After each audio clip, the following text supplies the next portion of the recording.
Village, 3 men are in the hospital after a shooting.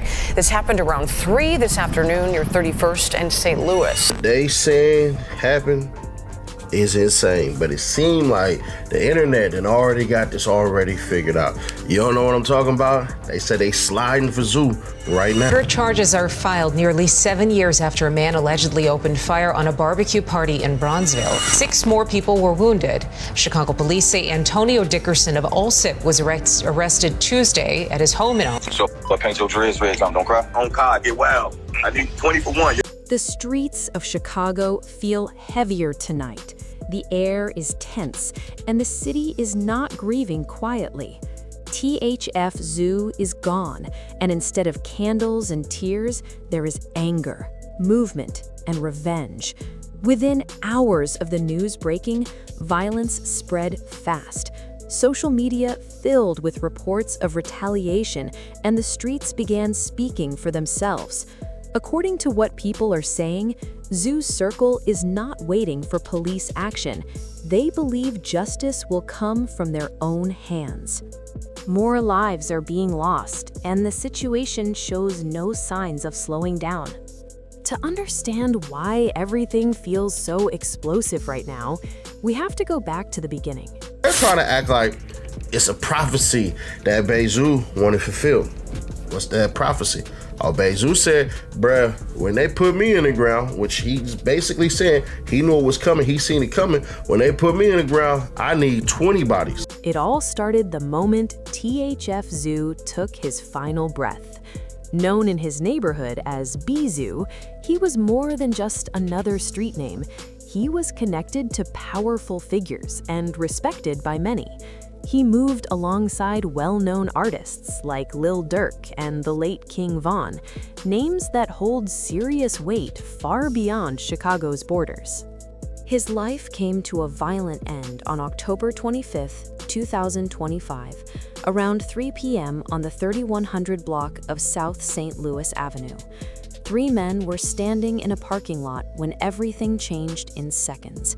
An unknown shooter appeared and opened fire without warning. When the gunshots stopped, Bayzoo was lying among the wounded. What no one realized at that moment was that this shooting would set off a chain reaction that would shake the city. Say those victims were standing in a parking lot when a car drove up and someone inside started firing. One of the men was taken to the hospital in critical condition. The other 2 are expected to survive. So far, no one is in custody. Bayzoo was one of 3 people hit that afternoon. Emergency crews rushed him to the hospital, fighting hard to save his life. But despite their efforts, he passed away early Sunday morning. His death hit the rap community like a punch to the chest. He was not just loosely associated with people in the industry, he was family.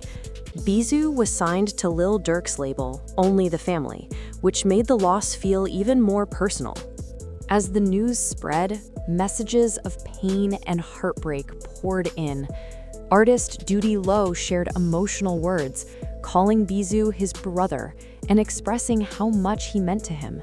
He spoke about loyalty, sacrifice, and how Bayzoo always showed up when it mattered. Even 21 Savage acknowledged the loss with a simple post that said everything it needed to say. Damn, thug. But while emotions ran high, one thing stood out. I ain't texting back, I don't care, you block me, stalking, I can tell she mad cause she can't get the... There were no arrests, no suspects, no clear answers. The person responsible seemed to vanish into thin air. The investigation stalled, and the streets noticed. And when the streets feel ignored, they respond in their own way. Just 48 hours later, Chicago lost another life. This time, the victim was a rising female rapper named Ariana Carter. She had recently released her first track, titled Want All the Smoke. The timing was chilling. Her momentum was growing, but her life was suddenly cut short. On October 27, 2025, at around 4:48 p.m., Ariana was stopped at a red light near 76th Street and Vincennes Avenue. She was inside a black 2014 Chevy Cruze, sitting with her young son. A car slowly pulled up next to her. What does TTB mean? Like, what's the TTB? Train to blow. Train to blow. And Train to blow. And that's like our rap clip from back in the day. Cause like one thing, you TTB Nez, but I be seeing you with 051 all the time. Yeah, so my people, brothers on Jamani, RP Fade, that's my twin. Yeah, so break that down. So like, what's the difference between 051 and TTB? Or is there a difference? Them two different blocks. All right, two for different sure. blocks. I'm for 39th, they for 51st, but they're my brothers on Jamani. Word.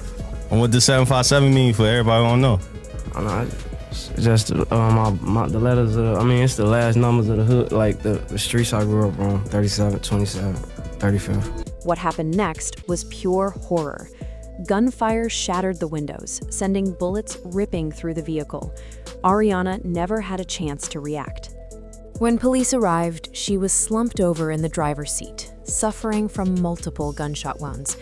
Paramedics rushed her to the University of Chicago Hospital, but she did not survive. Once again, there were no arrests. Another life lost, another family destroyed. At first glance, it seemed like just another tragic shooting in a city already overwhelmed by violence. But the internet rarely stops at the surface. People began digging, connecting dots, and asking questions. That is when the story took a darker turn. Ariana Carter was not random. She was deeply connected to someone with a heavy past. They're calling for peace after 7 people are shot and 1 person killed in Chicago's Bronzeville neighborhood.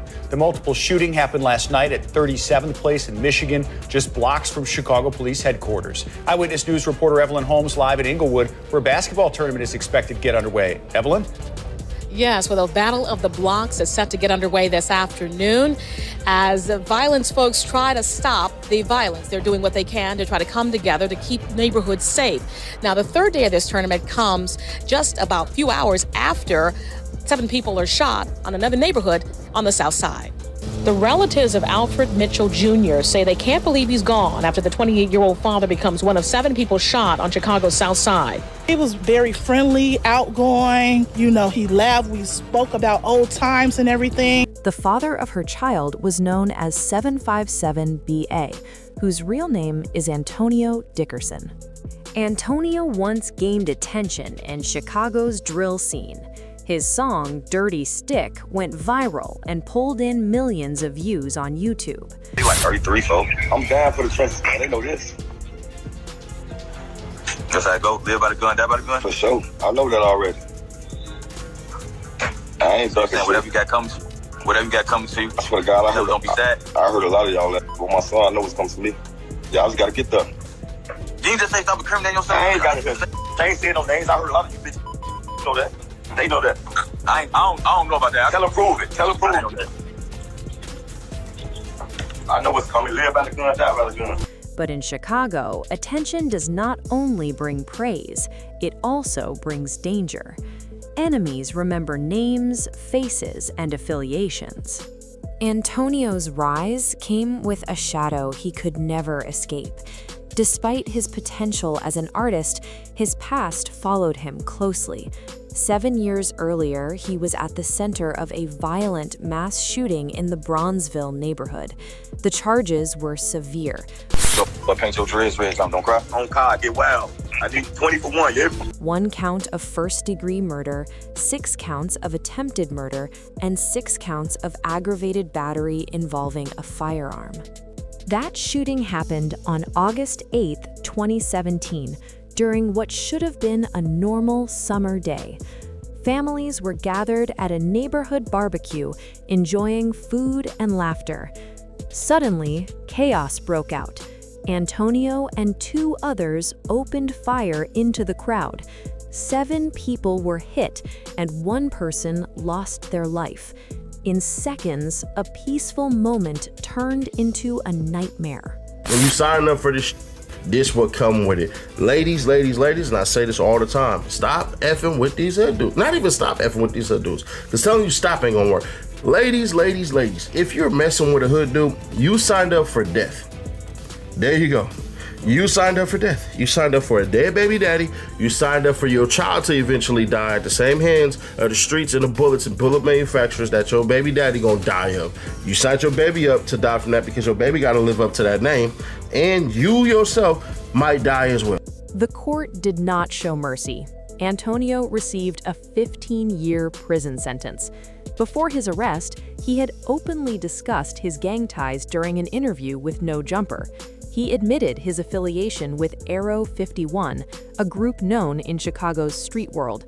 Those connections shaped not only his music, but also the enemies tied to his name. Years later, those old wounds were reopened. According to Street Talk, the 2017 shooting was not random. Antonio reportedly had a specific target that day, a high-ranking member of the 600 gang known as 600 Mikado. His plan was calculated, but firing into a crowd created chaos, witnesses, and lasting resentment. In Chicago's street culture, nothing is forgotten. Actions echo for years. Revenge waits patiently. That brings us back to Ariana. The streets are saying her death was not accidental. The belief is that she was killed as retaliation for Bayzoo's murder. The conflict between 051 Group and the Black Disciples has been known for years. According to rumors, someone connected to 051 was responsible for Zoo's death. When that news spread, the response was swift and brutal. Instead of going after the shooter directly, attention shifted to bloodlines and connections. Ariana, as the mother of Antonio's child and someone linked to 051, became a target. Online whispers grew darker. Some people claimed she may have played a role in setting up Zoo. Others dismissed it as gossip.